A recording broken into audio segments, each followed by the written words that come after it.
संघर्ष की बात में आपका स्वागत है। आज कर्मचारियों का एक बहुत बड़ा प्रदर्शन सरसा में आयोजित हुआ। कच्चे कर्मचारियों की कुछ मांगों को लेकर, कुछ पक्के कर्मचारियों की मांगों को लेकर, कुछ समाज के दूसरे मुद्दों को लेकर, और वो असल में उनकी मांग और मुद्दों में क्या क्या बातें थी और वो क्यों किया जा रहा है, इसी बात को जानने के लिए हमारे साथ आज सर्व कर्मचारी संघ के राज्य के महासचिव कृष्ण नैन जी हैं। उन्हीं से जानना चाहेंगे। कृष्ण जी, आज का कार्यक्रम किन इश्यूज को लेके था? हमारा आज का कार्यक्रम मुख्य तौर पे तो जन सेवा के महकमों का विस्तार करके जनता की सेवा को सुनिश्चित करने के लिए है, लेकिन इस एक लाइन को पूरा करने के लिए, जनता की सेवा करने के लिए, जब तक पीछे सरकारी महकमों का पूरा विस्तारित जनसंख्या के अनुपात में ढांचा नहीं होगा, वो जनता की सेवा हो नहीं सकती। 3 करोड़ की हरियाणा की जनसंख्या है।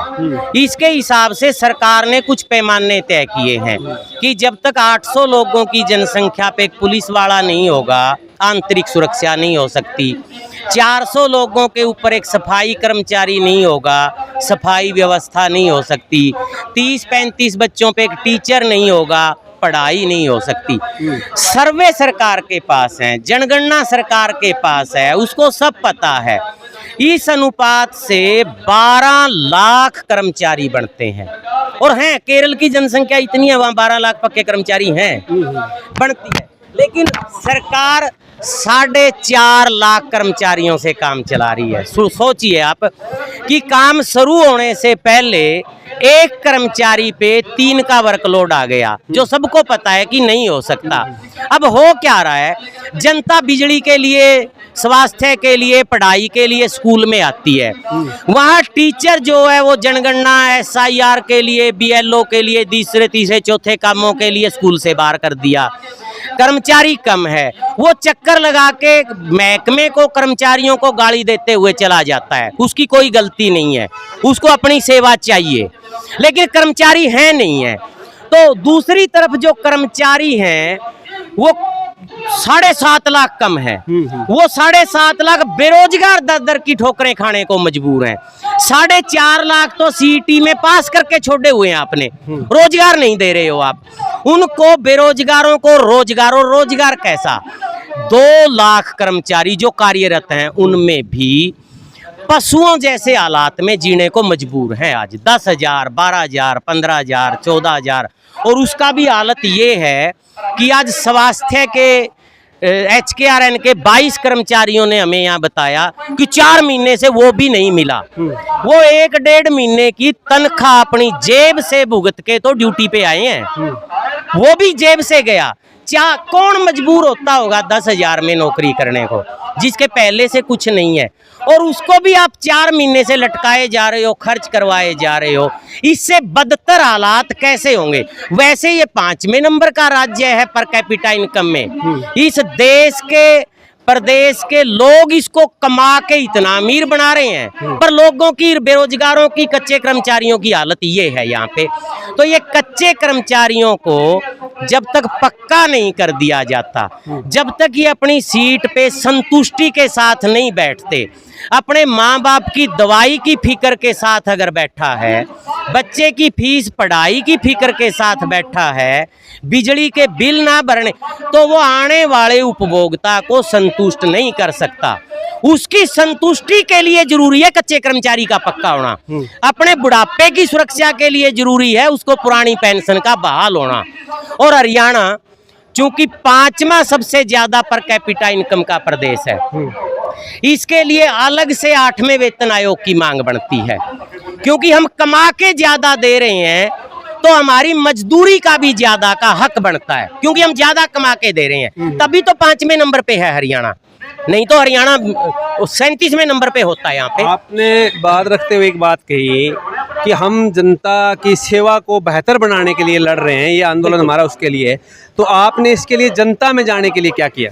हाँ, उसमें जनता में जाने के लिए नरेगा के साथ 10 तारीख को जो किसानों का, ट्रेड यूनियनों का जेल बरो है, उसमें सर्व कर्मचारी संघ उसके साथ आएगा। उसके साथ साथ सर्व कर्मचारी संघ में ही 11, 12 और 13 अगस्त को बिजली के मुद्दों पे, जनता के मुद्दों पे हड़ताल करने जा रहे हैं। और हम जनता से भी अपील करते हैं आपके चैनल के माध्यम से, ये जो स्मार्ट मीटर आ रहे हैं इसके विरोध में एग्रो डिस्कॉम का जो अलग निगम बनाया जा रहा है किसानों का, ताकि उनका गला घोटा जा सके, उसके विरोध में, अमेरिका की ट्रेड बिल के विरोध में, इसको भी समर्थन करते हुए तभी जनता की सेवाएं बेहतर हो सकती हैं, तभी मजदूर, किसान, कर्मचारी कुछ जीने लायक पोजीशन में आ। ये तो आपने बात कही एक समर्थन करने की, उनके आंदोलनों में जाने की। ये जो सवाल आप रख रहे हो कि स्मार्ट मीटर आएगा, उसका क्या क्या नेगेटिव प्रभाव आएगा, कर्मचारी बिजली के सवाल को लेकर हड़ताल पे जा रहे हैं, उस सवाल को जनता के, आम गांव के आम नागरिक के बीच में, क्योंकि आमतौर पर आंदोलनों में एक हिस्सा आता है जो संगठनों के साथ जुड़ा हुआ है, उससे बाहर बहुत बड़ा हिस्सा है, उस हिस्से तक आप ये सवाल लेके जाएं। क्योंकि आज के दिन हरियाणा में एक चीज़ है कि कर्मचारी के प्रति एक तो नज़रिया बना हुआ है कि कर्मचारी पूरी तरह से भ्रष्ट है, करप्ट है, रिश्वत लेता है, बिना रिश्वत के काम नहीं करता। दूसरी तरफ आप इस तरह के सवाल लड़ रहे हो, निश्चित तौर पे ये बहुत बड़ा सवाल है कि इस गैप को भरने के लिए जनता के बीच में जाने के सवाल पर किस तरह का काम कर रहे हो। हाँ, एक तो इस गैप को अब बाकी लोग भी भर रहे हैं। किसान आंदोलन ने भरा कि मांग उठाने वाले, जनता का भला चाहने वालों को कैसे बदनाम करते हैं। अभी ताजा जैनजी आंदोलन में वो जनता का ही हिस्सा था, हम भी जनता से हैं, जनता में ही हमारी जन सेवाएं हैं। हम जनसभाओं के रूप में भी लोगों के बीच में जाके बात रखेंगे, जहां हमारे कर्मचारी बैठे हैं सीटों पे, वहां पे भी वो सरकार की इन जन विरोधी नीतियों के बारे में बताएंगे और इसको एक बड़ा मूवमेंट बनाते हुए हम आगे लेके जाने की कोशिश करेंगे। तो आज आपने ज्ञापन दिया जिला प्रशासन को, उसके बाद आपकी बिजली के कर्मचारियों की हड़ताल है, जेल भरो है, और क्योंकि सरकार जिस रूप से हठधर्मिता अपना रही है, अगर फिर भी सरकार इस हठधर्मिता को नहीं छोड़ती है तो फिर अगला स्टेप क्या रहेगा?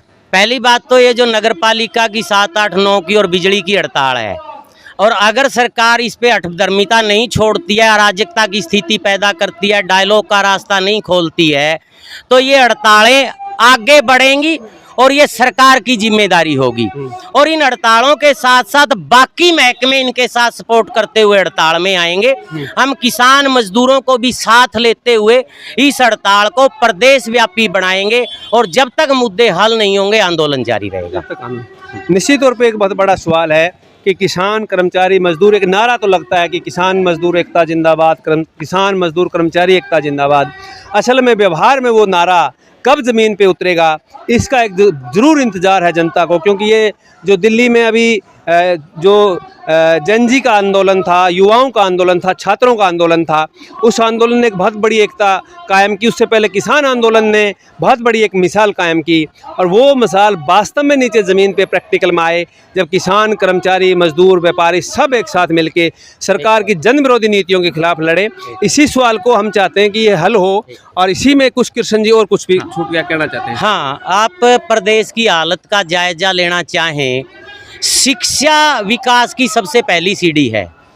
यहाँ पे 35,000 कच्चे टीचर शिक्षा महकमे में, स्कूलों में अलग अलग कैटेगरी, अलग अलग स्कीमों से कच्चे हैं। 23 जून से कुरुक्षेत्र में पड़ाव डाले बैठे हैं। 12 कोर्ट के फैसले उनको पक्का करने के आ चुके हैं, पर सरकार पक्का ना करके, शोषण को बंद ना करके डबल बैच में चली गई है। मतलब आप इसकी स्थिति को आंक सकते हैं कि सरकार कितनी संवेदनहीन है और ये सहन नहीं किया जा सकता। तो वो गैस टीचरों के आंदोलन को भी इसी के साथ, हड़तालों के साथ मिला के हम आगे बढ़ेंगे। आप एक नारा लगाते हैं कि फासिस्ट सरकार मुर्दाबाद, सांप्रदायिक सरकार मुर्दाबाद, तो फिर क्या उम्मीद करते हैं कि फासिस्ट और सांप्रदायिक सरकार से संवेदनशीलता की उम्मीद करते हैं? बिल्कुल, जब जनता खड़ी होती है तो फांसीजम भी घुटनों के बल आता है। ऐसा नहीं है, सबसे बड़ी ताकत जो हमें दिखाई गई कि वो तोप में, टैंक में, पेटागन में, अभी पश्चिम बंगाल में AK-47 में नहीं होती, वो यहाँ की जनता में होती है, युवाओं में होती है, किसान मजदूरों में होती है। उसके सामने कोई फांसीजम, कोई तानाशाह टिक नहीं पाएगा। ऐसा हमें विश्वास है कि हम उसको साथ लेके आएंगे। निश्चित तौर पे कृष्ण जी, आपने हमारे साथ बातचीत की, आपका बहुत बहुत धन्यवाद। फासिज्म हो चाहे कोई भी तानाशाह हो, जनता जब निकलती है तो सत्ता को शासन छोड़ के भागना ही पड़ता है। इसी उम्मीद के साथ ये संघर्ष आगे बढ़ रहा है। आप लोगों ने हमारी बात सुनी, आपका बहुत बहुत